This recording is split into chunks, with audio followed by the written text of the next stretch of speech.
objective is to look at how humans impact watersheds and aquifers. We're doing notes a little bit different, which means that the way we're going to do it today is you have the notes. I'm just going to kind of go through. I'm going to highlight a couple things that I need you to make sure you pay attention to. Our essential question is, how do humans affect watersheds? So technically, how do we affect our water systems? Okay? Now, when we talked about the environment, we talked a little bit about pollution and how that affects the environment. Well, our water systems are part of the environment. Okay? Now, looking first at what a watershed is and an aquifer and why they're important,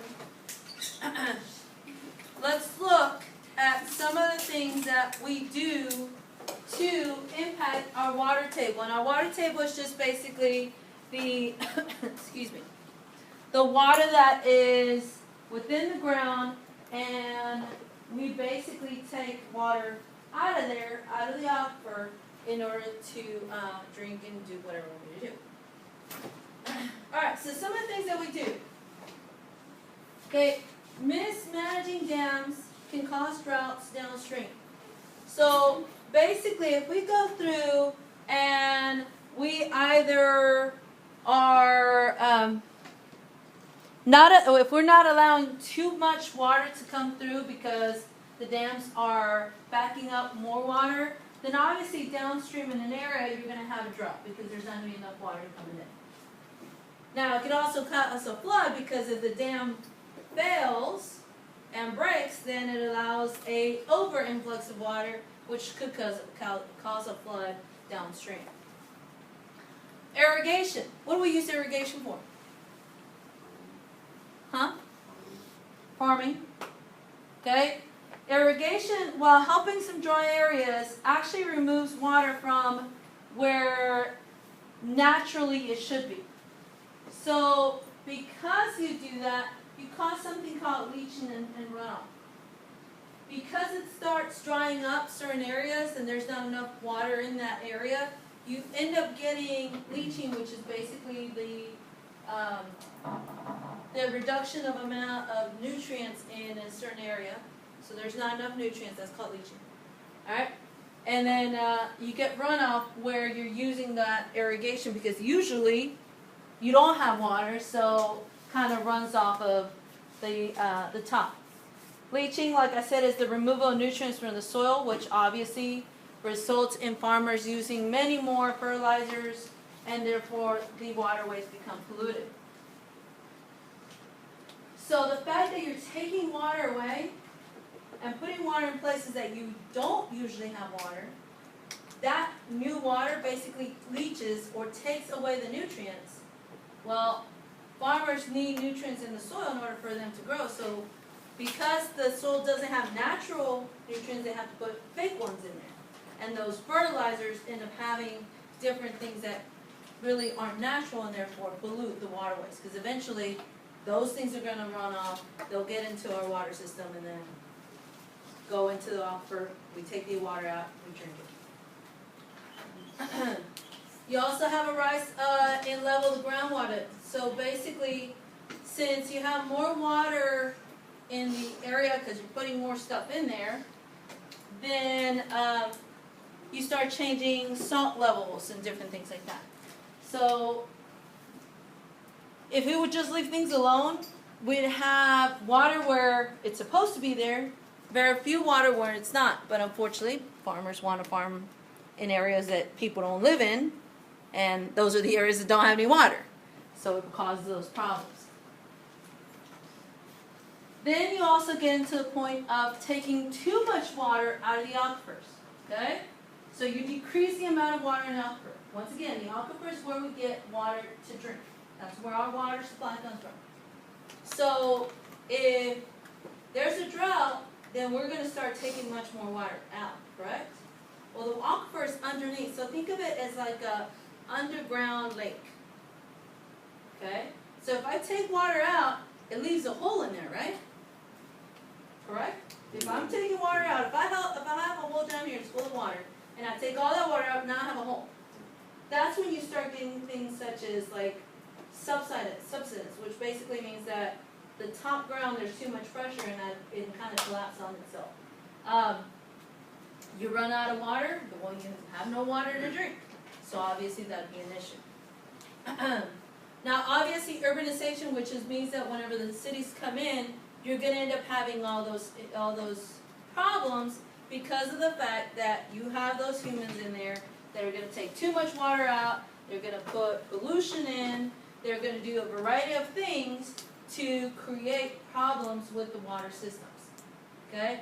Since you have more pavement and water cannot be absorbed by the ground, then you're going to have more floods. And you're going to have a decrease in the aquifer because the way the aquifer recharges, the recharge zone is basically the water comes down into the watershed from the higher levels.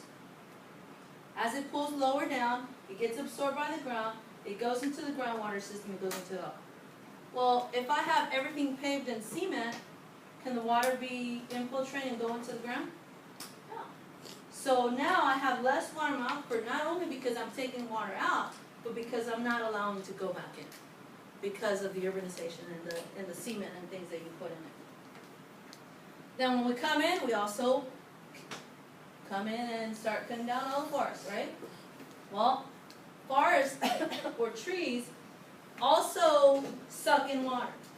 So if I have less trees, there's less water being sucked in, so there's more of a possibility of a flood.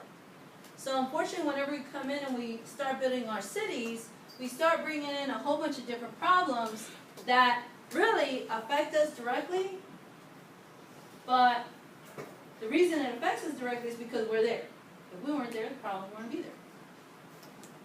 there. So, looking at the groundwater and surface water. We look at this bottom part. It says in places where there's not enough water above ground, farmers and local water agencies turn to groundwater, find aquifers to meet their growing needs. So if there's not rivers, lakes, or so on, they go to groundwater. Well, look. If they're going to this is the only thing that they have available to them. These are all surface water. So if you're around these things, then that's where you're going to get your water from. If you're not, you're going to get it out of the aquifer, which is at, like I said, the underground lake. So if you're in the middle of Nevada, say Las Vegas, they have issues with water there because there is no water. There are no lakes. There are no rivers. So they're basically having to go into aquifers, and technically aquifers of different areas, and bring in water from those places. So if somehow transportation ceased to exist, Las Vegas would cease to exist because there is no water there for them to be able to take out of anywhere.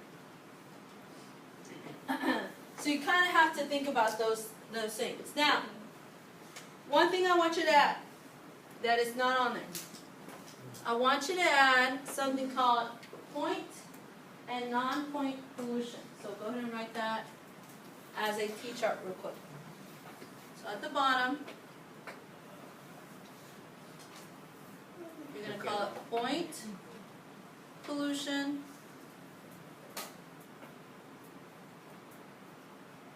and non-point pollution.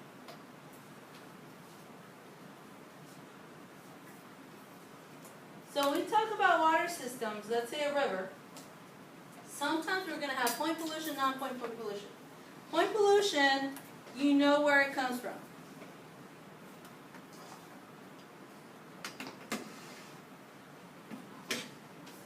So in point pollution, you know where the pollution is coming from. Non-point pollution can come from a variety of places.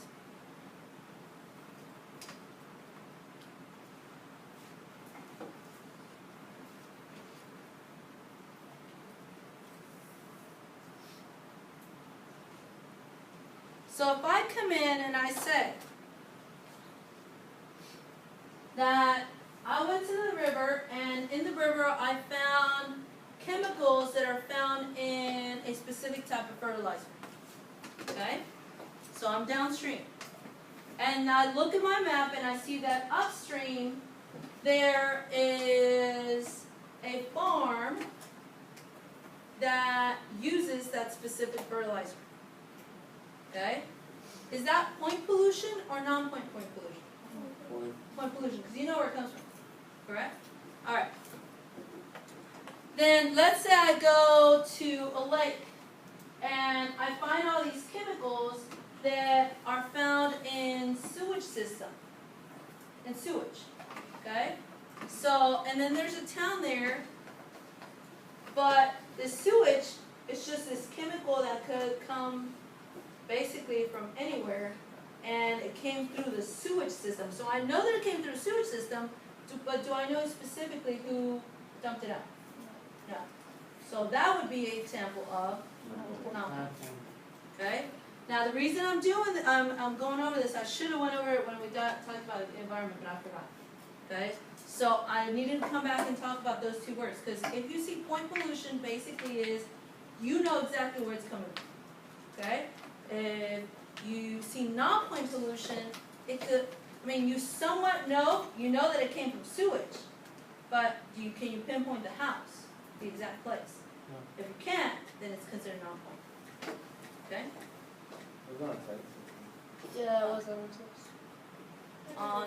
which one? CPR. On CPR, okay. So we've seen it before on several tests. It could be on your next benchmark. So you want to make sure that you keep that in mind. All right. Then this part over here really talks about aquifers, which we kind of discussed over here already. So just kind of make sure that you kind of read through this and look and highlight anything that you don't know about aquifers already. Okay? Now, I do want these to be Cornell notes, so you are going to write your questions in your summary at the bottom. That's why you already kind of set it up. Just kind of tape it in there. Make sure that you're able to flip it in and out. So I would fold it and then flip it like this, so it works a little better. Okay? So, any questions? We got 10 minutes left in class. I expect you working on your special assignment, or